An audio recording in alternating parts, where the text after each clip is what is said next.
দিন রাত এক করে প্রার্থীরা ছুটছেন ভোটারদের কাছে। জামায়াত মিথ্যা বলে মানুষকে বিভ্রান্ত করছে, অভিযোগ মির্জা ফখরুলের।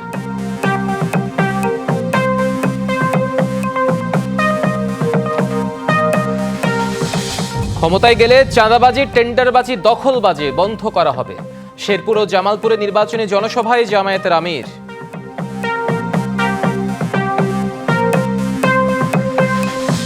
নির্বাচনে সহিংসতা নিয়ে উদ্বেগ থাকলেও নিরসনে কাজ করছে সরকার। বিদেশিদের দৌড়ঝাঁপ বাংলাদেশের সংস্কৃতিতে পরিণত হয়েছে, মন্তব্য পররাষ্ট্র উপদেষ্টার। এবং বড় ছোট দল বলে কিছু নেই, সবাই সমান। পক্ষপাতমূলক আচরণ করলে কঠোর পরিণতি ভোগ করতে হবে, হুঁশিয়ারি নির্বাচন কমিশনের।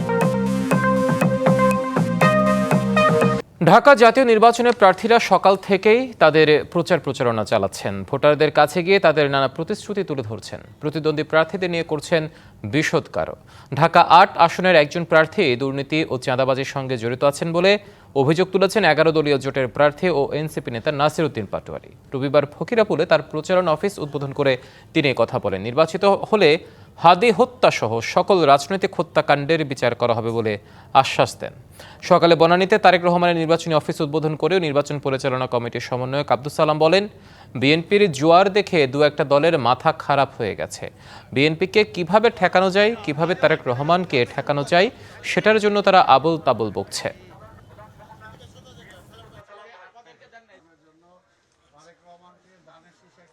আমাদের তো 11 জন প্রার্থী, 11 জন প্রার্থীর মধ্যে আমি অভিযোগ করেছি একজনের নামে, এবং উনি অভিযোগটা তো সত্য ছিল। ডিম ছুঁড়েছে, অনেক কাজ করেছে, এবং তার জীবনটাই হলো একটা কালো জীবন, কালো অধ্যায়ের জীবন।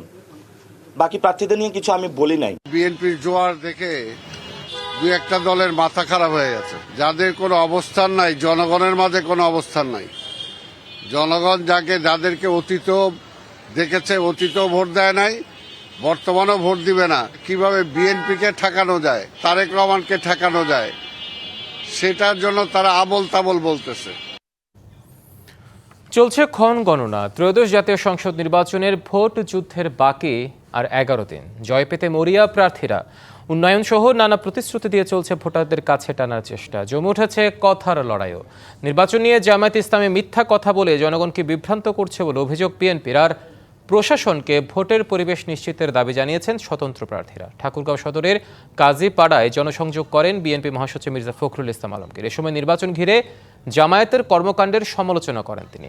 ভোটারদের কেন্দ্র পাহারা দেওয়ারও আহ্বান জানান তিনি। নরসিংদী ২ আসনে বিভিন্ন হাটে বাজারে ভোটারদের সাথে কুশল বিনিময় করেন তিনি এবং এনসিপি প্রার্থী সরোয়ার তুষার এ সময় 11 দলীয় জোটের পক্ষে ভোট চান। এদিকে সিরাজগঞ্জের শাহজাদপুরে শাপলা কলির প্রার্থী ও গণভোটে হাঁ ভোটের পক্ষে প্রচারণা চালান জাতীয় নাগরিক পার্টির মুখপাত্র আসিফ মাহমুদ সজীব ভূঁইয়া। তিনি বলেন, যুবকদের অংশগ্রহণ, সেনাবাহিনীর দ্বিগুণ পরিমাণ রিজার্ভ ফোর্স গঠন করা হবে। কৃষক কার্ড, ফ্যামিলি কার্ড সহ নানা ধরনের ভাতার কথা বলছে, কিন্তু বাংলাদেশের মানুষ বিগত 17টি বছর যার জন্য লড়াই করেছে, যার জন্য জীবন দিয়েছে, সেই পলিটিক্যাল ভিশন তাদের কোনো বক্তব্যে আমরা পাই না। জনগণের আমরা ব্যাপক সাড়া দেখতে পাচ্ছি। এখানে আমাদের এই পলাশে নরসিংদী ২ আসনে সন্ত্রাস, চাঁদাবাজ এবং মাদকের বিরুদ্ধে একটা ব্যাপক ঐক্য গড়ে উঠেছে মানুষের মধ্যে। 18 বছর বয়স হয়ে গেছে, তারও আছে, তার আগে ভোট দিতে পারেনি। এইবার ওরা পণ করছে যে ভোট আমরা দিব। আপনারা পাহারা রাখবেন যেন ভোটের সেন্টারে কেউ গোলমাল না। মিথ্যা কথা বলে মানুষকে বিভ্রান্ত করা কি ঠিক হবে? আমার মা বোনরা খুব সরল, সবাই খুবই সরল। ওনাদেরকে কোরআন শিক্ষার নাম করে ওনাদেরকে বলতেছে দাঁড়িপাল্লাটা ভোট দিয়ে দায়িত্ব দেওয়া যাবে। কাল নির্বাচনী জনসভায় যোগ দিতে খুলনায় যাচ্ছেন বিএনপি চেয়ারম্যান তারেক রহমান। তার আগমনকে ঘিরে নগরীসহ জেলা জুড়ে সাজ রব। উজ্জীবিত দলের নেতাকর্মী ও স্থানীয়রা শহরের নানা প্রান্তে শোভা পাচ্ছে ব্যানার, ফেস্টুন। উজ্জীবিত দলটির নেতাকর্মীরা জনসভায় কয়েক লাখ লোকের সমাগম হবে এমন প্রত্যাশা মহানগর বিএনপির। জনসভায় তারেক রহমান পরিচয় করিয়ে দেবেন 3 জেলার প্রার্থীদের, তুলে ধরবেন এই অঞ্চল নিয়ে তার ভাবনা, প্রার্থী ও অনুসারীদের দেবেন নির্বাচন নিয়ে দিক নির্দেশনা। ক্ষমতায় গেলে চাঁদাবাজি, দখলবাজি, টেন্ডারবাজি বন্ধ করা হবে ঘোষণা দিয়েছেন জামায়াত ইসলামের আমির ডাক্তার শফিকুর রহমান। শেরপুরের শহীদ দারোগা আলী পৌর পার্ক মাঠে 11 দলীয় নির্বাচনী জনসভায় একথা বলেন তিনি। আরও বলেন, দেশ আজ কঠিন বাঁকে দাঁড়িয়ে আছে। 12 তারিখ তা পরিবর্তনের দিন, সেজন্য সবাইকে সঠিক সিদ্ধান্ত নিতে হবে। 24-এর আন্দোলন এখন জীবিত, কোনো ষড়যন্ত্র মাথাচাড়া দেওয়ার সুযোগ নেই। এর আগে শেরপুরের শ্রীবর্দিতে সংঘর্ষে নিহত জামায়াত নেতা মাওলানা রেজাউল করিমের কবর জিয়ারত করেন দলের আমির। এ সময় তিনি খুনের রাজনীতি বন্ধের আহ্বান জানান। দুপুরে জামালপুরে নির্বাচনী জনসভায় বক্তব্য রাখেন ডাক্তার শফিকুর রহমান। সত্যের আগমনধ্বনি ঘন্টা বাজাচ্ছে। মিথ্যা, দুর্নীতি, চাঁদাবাজি সমাজ থেকে বিদায় নেওয়ার জন্য রাস্তা এখন লাইন ধরে দাঁড়িয়ে আছে।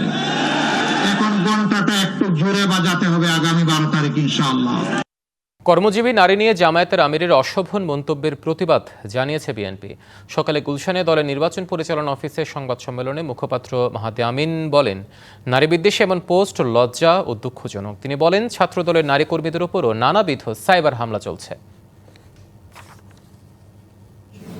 জামায়াত ইসলামের আমির ডাক্তার শফিকুর রহমান তার ভেরিফাইড এক্স সাবেক টুইটার হ্যান্ডেল থেকে নারীদের উদ্দেশ্যে যে নোংরা, জঘন্য ও অবমাননাকর ভাষা ব্যবহার করেছেন বলে দেশব্যাপী আলোচনা চলছে।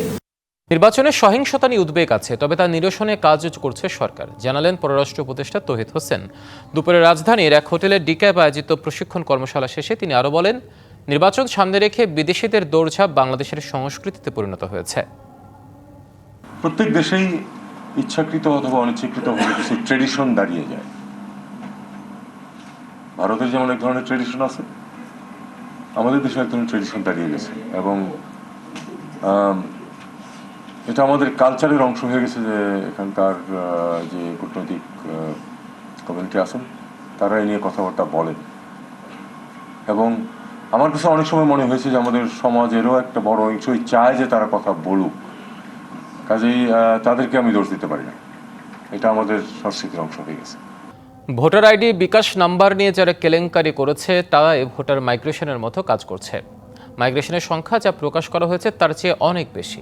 দুপুরে আগারগাঁওয়ে নির্বাচন ভবনে প্রায় 2 ঘন্টা নির্বাচন কমিশনের সাথে বৈঠক শেষে ব্রিফিংয়ে এসব কথা বলেন বিএনপির স্থায়ী কমিটির সদস্য ও নির্বাচন পরিচালনা কমিটির চেয়ারম্যান নজরুল ইসলাম।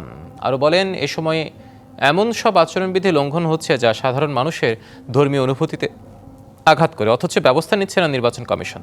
এছাড়া জাতীয় নির্বাচনে 55,000-এর বেশি পর্যবেক্ষক থাকার বিষয়ে তিনি বলেন, এত বেশি পর্যবেক্ষক থাকলে নির্বাচন বিঘ্নিত হতে পারে। কিছু জায়গায় কিছু বিচ্ছিন্ন ঘটনা ঘটছে, অপ্রত্যাশিত এবং অনাকাঙ্ক্ষিত ঘটনা ঘটছে। আমরা রাজনৈতিক দল হিসেবে মনে করি যে নির্বাচনে প্রতিদ্বন্দ্বিতাকারী সব রাজনৈতিক দলের চেষ্টা করা উচিত যাতে এই ধরনের ঘটনা না ঘটে। কোনো বড় দল ছোট দল নেই, সবাই সমান। নির্দেশনার পরও পক্ষপাতমূলক আচরণ করলে পরিণতি খারাপ হবে, এমন মন্তব্য করেছেন নির্বাচন কমিশনার আবুল ফজল মোহাম্মদ সানাউল্লাহ। সকালে বরিশাল সার্কিট হাউসে জাতীয় সংসদ নির্বাচন ও গণভোট নিয়ে আইন শৃঙ্খলা রক্ষাকারী সেল, ভিজিলেন্স ও অবজারভেশন টিমের সাথে সভায় তিনি কথা বলেন। এ সময় নির্বাচন অবাধ নিরপেক্ষ করতে নানা দিক নির্দেশনা দেন তিনি। পাশাপাশি ভোটের আগে ও পরে আইন শৃঙ্খলা বাহিনীর তৎপরতা জোরদার রাখার নির্দেশনাও দেন। বলেন, মোবাইল ব্যাংকিংয়ের উপর নজরদারি রাখতে হবে। অপতথ্য গুজব প্রতিরোধে মাঠ কর্মকর্তাদের কঠোর হতে হবে বলেও মন্তব্য করেন তিনি।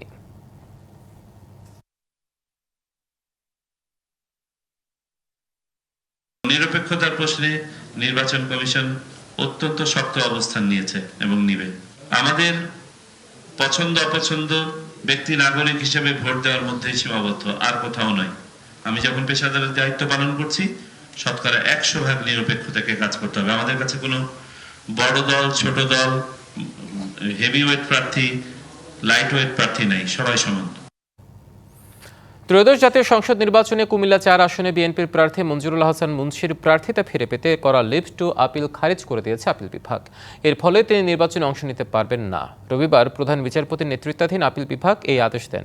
এর আগে মঞ্জুরুল হাসান মুন্সির প্রার্থিতা অবৈধ ঘোষণা করে হাইকোর্ট। অন্যদিকে কুমিল্লা 10 আসনে ধানের শীষ প্রতীকের প্রার্থী মোবাশ্বের আলম ভূঁইয়ার প্রার্থিতা ফিরে পেতে করা লিভ টু আপিল শুনানির জন্য গ্রহণ করেছে আপিল বিভাগ। একই সঙ্গে তাকে নির্বাচনে অংশগ্রহণের অনুমতি দেওয়া হয়। তবে একই আসনের অপর প্রার্থী আব্দুল গফুর ভূঁইয়ার প্রার্থিতা ফিরে পেতে করা আপিল খারিজ করে দেওয়া হয়, ফলে তিনিও নির্বাচনে অংশ নিতে পারছেন না। ঢাকা উত্তর সিটি কর্পোরেশনের প্রশাসক মোহাম্মদ এজাজের বিরুদ্ধে দেশ ত্যাগে নিষেধাজ্ঞা দিয়েছে আদালত। দুদকের আবেদনে রবিবার ঢাকা মহানগর স্পেশাল জজ আদালত এই আদেশ দেয়।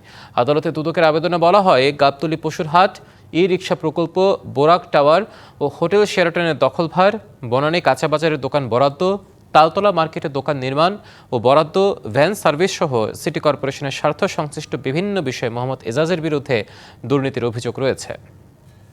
নারী টি-20 বিশ্বকাপ বাছাই পর্বে নেদারল্যান্ডসকে 7 উইকেটে হারিয়েছে বাংলাদেশ। টস হেরে প্রথমে বোলিং করে বাংলাদেশ এবং নিগার সুলতানাদের 103 রানের টার্গেট ছুড়ে দেয় ডাচরা, আর সেটি 17 ওভারের মধ্যে চেজ করে বাংলাদেশ। ব্যাট হাতে 50 হাঁকান ক্যাপ্টেন নিগার সুলতানা জ্যোতি।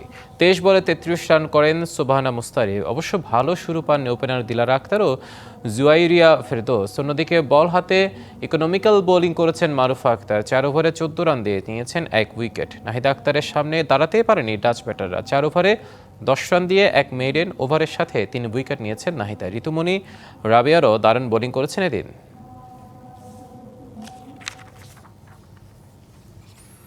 সংবাদ এই ছিল এখনকার মতো। ডিবিসি নিউজের সংবাদগুলো পড়তে ভিজিট করুন ডিবিসি নিউজ.টিভি আর ভিজিট করুন ডিবিসি নিউজের ফেসবুক পেজ এবং ইউটিউব চ্যানেল। সঙ্গে থাকুন।